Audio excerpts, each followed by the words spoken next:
বিসমিল্লাহির রহমানির রহিম। শিশু স্বাস্থ্য চ্যানেল এবং শিশু স্বাস্থ্য পেজের সুপ্রিয় দর্শক শ্রোতা, অনেক অনেক শুভেচ্ছা, অভিনন্দন এবং সালাম জানাচ্ছি। আমি প্রফেসর ডক্টর ইমদাদুল হক। আমি একজন নবজাতক শিশু কিশোর রোগ বিশেষজ্ঞ। আসসালামু আলাইকুম রহমতুল্লাহি ওয়া বারাকাতুহু। দেশে বেশ কিছুদিন হলো হামের প্রাদুর্ভাব দেখা দিয়েছে। এপিডেমিক যাকে আমরা বলি। অনেক শিশু আক্রান্ত, অনেক শত শত শিশু মারা গেছে। এ নিয়ে মানুষের মনে একটা বিভ্রান্তি, একটু ভয় সবার মনে একটু কাজ করছে। আজকে আমরা হাম নিয়ে, হাম রোগটা কি, এই রোগে কেন এত মারা যাচ্ছে, এই রোগটা কি কি হয়, কেন রোগটা হয়, এই রোগটা ছড়ায় কিভাবে, এই রোগ থেকে পরিত্রাণের উপায় কি, সেই কথাগুলো নিয়ে একটু আলোচনা করতে চাই। হাম একটা অত্যন্ত খুব খারাপ একটা ইনফেকশাস ডিজিজ, একটা ভাইরাস দিয়ে হয়, যার ভাইরাসটা ছড়ায় হলো নিঃশ্বাস দিয়ে, হাসি কাশি দিয়ে এক রেসপিরেটরি সিস্টেমের মধ্যে যায় এবং ওই জায়গা থেকে বের হয়। কেউ হাসি কাশি দিলে হামের শিশু এই জায়গায় অন্তত ঘন্টা দুয়েক হামের জীবাণুটা বাঁচে, ঘন্টা দুই পরে মারা যায়।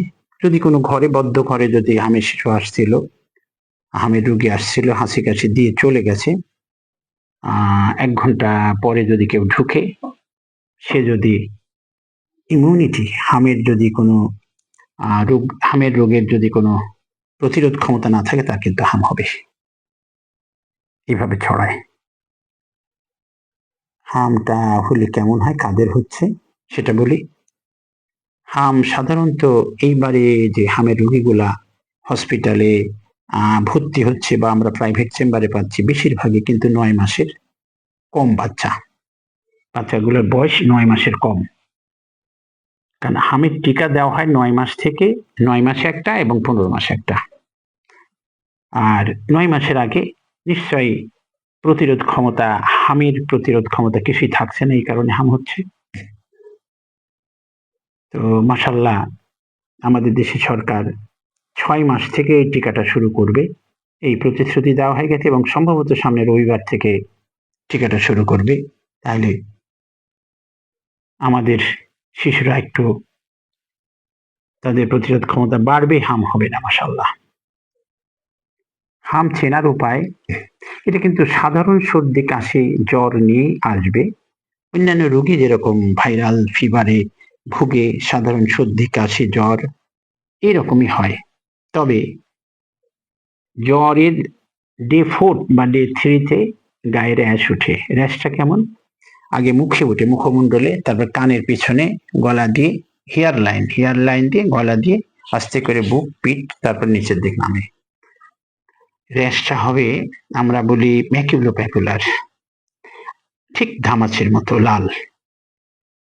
জ্বর হবে, তার সাথে র্যাশ হবে। র্যাশটা কেমন বললাম? এর সাথে 3টা জিনিসের যে কোনো একটা থাকতে হবে। আমরা বলি 3C, কফ, করাইজা, কনজাংটিভাইটিস। কফ কাশি, করাইজা একটু সর্দি টর্দি থাকবে। কনজাংটিভাইটিস হলো চোখটা লাল হবে, চোখ দিয়ে পানি ঝরবে।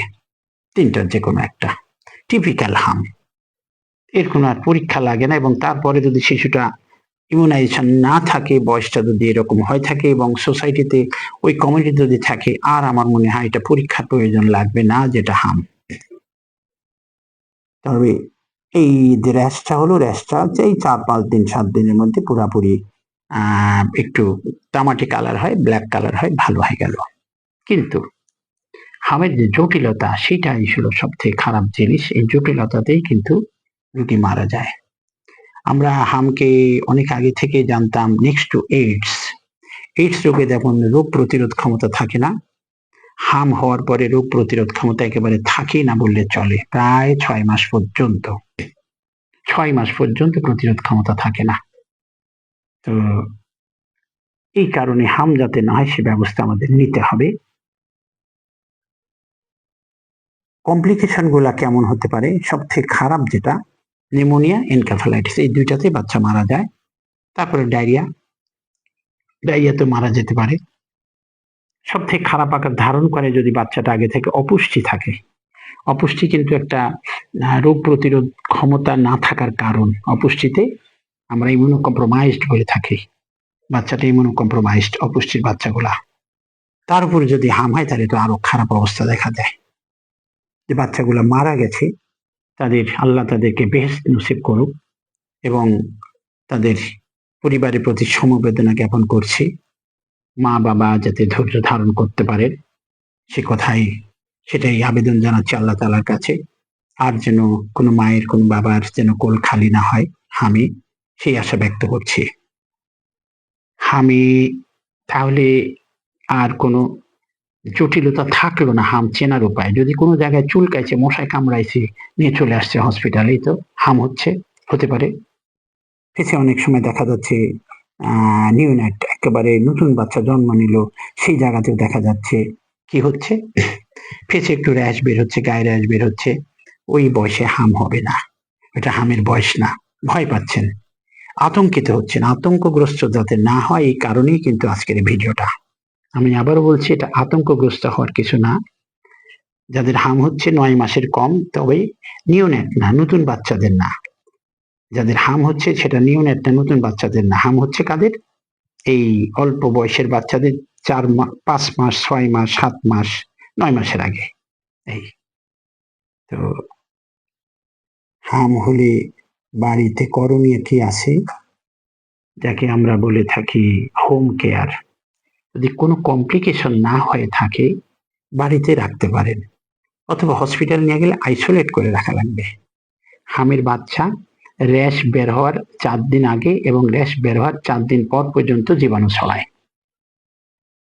হসপিটালে যে বাচ্চাগুলা র্যাশ বের হয়ে গেছে 4 দিন 5 দিন পার হয়ে গেছে, সে কিন্তু আর জীবাণু ছড়াবে না। জীবাণু ছড়ায় কখন? হামের বাচ্চা র্যাশ বের হওয়ার 4 দিন আগে এবং র্যাশ বের হওয়ার 4 দিন পর পর্যন্ত জীবাণু ছড়ায়। এটা মনে রাখতে হবে, ভালো করে মনে রাখবেন। তো এটা হলে মাশাআল্লাহ এর পরবর্তীতে আর হামের জীবাণু ছড়াবে না, অন্যকে দিতে পারবে না হামের জীবাণু। তো আমাদের দেশে যেটা শিডিউল ছিল, ইপিআই এক্সপ্যান্ডেড প্রোগ্রাম অন ইমিউনাইজেশনের যে শিডিউল ছিল, সেই শিডিউল অনুযায়ী 9 মাস এমআর ভ্যাকসিন এবং 15 মাস এমআর ভ্যাকসিন। এমআর মানে মেজলস রুবেলা, এর ভিতর হাম এবং রুবেলা ভ্যাকসিন দুইটাই ছিল। তো এখন সরকার হয়তো খুব শিগগির, শুনলাম রবিবার থেকে চলে আসবে ভ্যাকসিন এবং প্রতি সেন্টারে চলে যাবে। আমি সবাইকে বলবো যে ভ্যাকসিন শুরু করেন 6 মাস থেকে, হাম থেকে রক্ষা পাওয়ার জন্য। মাশাআল্লাহ। এখন বাড়িতে করণীয় কি আছে? যদি র্যাশ বেরি হয়েছে, মনে হচ্ছে হাম, একটু সেপারেট রাখেন। তার সিক্রেশন গুলো, তার হাঁচি কাশি আর একটা বাচ্চা যাতে না দেয় সে ব্যবস্থা নেন। তাকে পর্যাপ্ত পরিমাণে পানি খাওয়ান। পানি যদি থাকে শরীরে, খাবার দাবার স্বাভাবিক। জ্বর নামার জন্য কুসুম গরম পানি দিয়ে গা মুছ করেন এবং প্যারাসিটামল জাতীয় ওষুধ ব্যবহার করা যেতে পারে। এই আর তেমন কিছু লাগবে না। চোখের যাতে কমপ্লিকেশন না হয় এই কারণে আমরা ভিটামিন এ ক্যাপসুল দিয়ে থাকি। এই হোম কেয়ার। এরপরে যেগুলা কমপ্লিকেশন নিয়ে আসছে সেগুলো তো অবশ্যই হসপিটালাইজ হতে হয়। এবং যাই হোক, র্যাশ বের হলে, জ্বর হলে আপনি হসপিটালে ডাক্তারের পরামর্শ নিন, অথবা প্রাইভেট যেখানে যাওয়ার সুবিধা পান সেখানে যান। কারণ কমপ্লিকেশন হবে না এটা বলা যাবে না। ডাক্তার সাহেব যেটা বলে, স্পেশালি পেডিটিশিয়ানের কাছে অর্থাৎ চাইল্ড স্পেশালিস্টের কাছে যাওয়া উচিত বলে আমি মনে করি। ওনারা যেটা বলে সেটা মেনে চলেন এবং সেইভাবে হামের রোগীর ম্যানেজমেন্ট করেন। ইনশাআল্লাহ এই এপিডেমিক থেকে আমরা রক্ষা পাবো। খুব তাড়াতাড়ি ভ্যাকসিন শুরু হলে এপিডেমিকটা আর হবে না, আমরা রক্ষা পাবো, আমাদের শিশুদের রক্ষা করতে পারবো। এই বলে আজকের ভিডিও শেষ করছি। পরবর্তীতে আবার কোনো ভিডিও নিয়ে, আবার কোনো ন্যাশনাল কোনো প্রবলেম হলে আগে আমরা করবো। এছাড়া আলাদা কোনো ভিডিও নিয়ে আপনাদের সামনে হাজির হবো। সে পর্যন্ত ভালো থাকবেন, সুস্থ থাকবেন। আল্লাহ হাফেজ। আসসালামু আলাইকুম রহমতুল্লাহি ওয়া বারাকাতুহু।